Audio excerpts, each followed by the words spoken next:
Assalamualaikum warahmatullahi wabarakatuh. Perkenalkan, nama saya Nazwa Falatifah dengan NIM 12240101004. Di sini saya akan memenuhi tugas akhir semester dari mata kuliah bimbingan karir. Oke, baik. Sekarang kita mulai sesi pertama ya, yaitu kebutuhan fisiologis dalam karir. Yang pertama, bagaimana gitu kakak memastikan bahwa pilihan karir kakak itu dapat memenuhi kebutuhan dasar? Dengan memilih karir yang memiliki penghasilan yang tetap mungkin ya, terus juga minimal sesuai sama UMR, terus memiliki potensi buat peningkatan gaji yang sesuai dengan pengalaman dan keterampilan yang saya miliki. Oke, selanjutnya gitu, seberapa penting sih gaji dalam perencanaan karir Anda?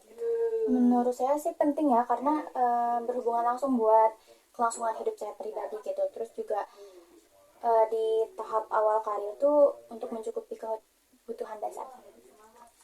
Oke, baik. Sekarang kita ke kebutuhan fisiologis ya, Kak, yaitu quick budget check. Nah, mungkin di sini Kakak juga baru mengenal gitu quick budget check. Di sini saya akan menjelaskan sedikit tentang quick budget check. Nah, jadi quick budget check itu yaitu proses cepat untuk mengecek dan mengelola pemasukan serta pengeluaran pribadi agar keuangan tetap terkendali gitu dan sesuai rencana. Oke, mungkin sekarang kita langsung ke pertanyaan, yaitu apa sih 3 kebutuhan dasar terpenting dan estimasi penggunaan budget? Menurut saya ya, kebutuhan yang penting tuh yang pertama tuh ada makan dan minum ya, itu tuh udah include. Mungkin buat estimasinya tuh per bulannya tuh ada di angka 1,5 juta ya, 5 juta rupiah. Terus juga ada tempat tinggal, kalau misalnya di luar kota gitu, otomatis kita kan harus nyewa rumah atau juga ngekos, itu tuh mungkin di 1.200.000 rupiah ya per bulannya. Terus yang terakhir tuh ada transportasi di 500.000 rupiah per bulannya. Mungkin kalau ditotal-totalin semua estimasi kebutuhan dasarnya itu di angka 3.200.000 rupiah. Oke, nah estimasi gaji minimum yang dihasilkan saat awal bekerja itu berapa sih, Kak? Karena kan tadi estimasi pengeluarannya tuh di angka 3,2 juta rupiah ya.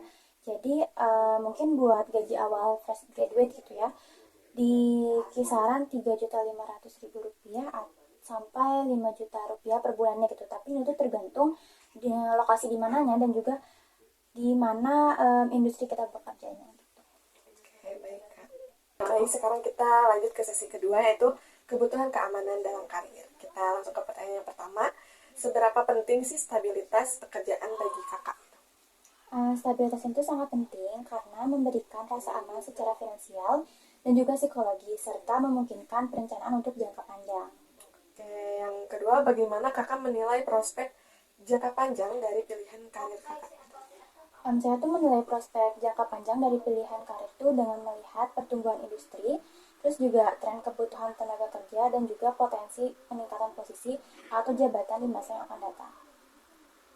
Oke, baik, Kak. Sekarang kita ke selanjutnya, yaitu kebutuhan keamanan yang career risk mapping. Nah, di sini juga saya izin menjelaskan gitu, career risk mapping itu adalah identifikasi dan pemetaan risiko gitu yang mungkin dihadapi dalam berbagai pilihan karir. Nah, proses ini tuh meliputi mengenai risiko, menilai dampaknya, serta menyusun strategi untuk mengurangi risiko tersebut, seperti risiko pasar kerja, pertumbuhan pribadi, lokasi, dan keuangan.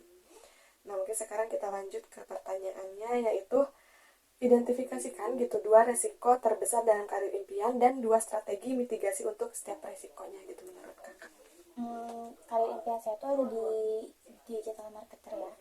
Jadi risiko karirnya itu yang pertama tuh ada tidak adanya ketidakstabilan pendapatan ya. Mungkin bisa dicegah ya pakai strategi mitigasinya tuh dengan cara membuat portofolio freelance yang beragam dan menarik ya. Terus juga bisa menyisihkan dana darurat dari penghasilan per bulannya gitu. Terus untuk yang kedua tuh ada perubahan algoritma media sosial yang drastis. Ini tuh mungkin bisa pakai strategi mitigasi itu selalu update dan belajar tren digital marketing yang terbaru ya. Terus juga ada diversifikasi platform, jadi nggak cuma gabung di satu sosial media tertentu aja gitu. Baik, cukup sekian yang bisa saya sampaikan dari sesi konseling saat ini. Mohon maaf bila banyak kesalahan. Wassalamualaikum warahmatullahi wabarakatuh.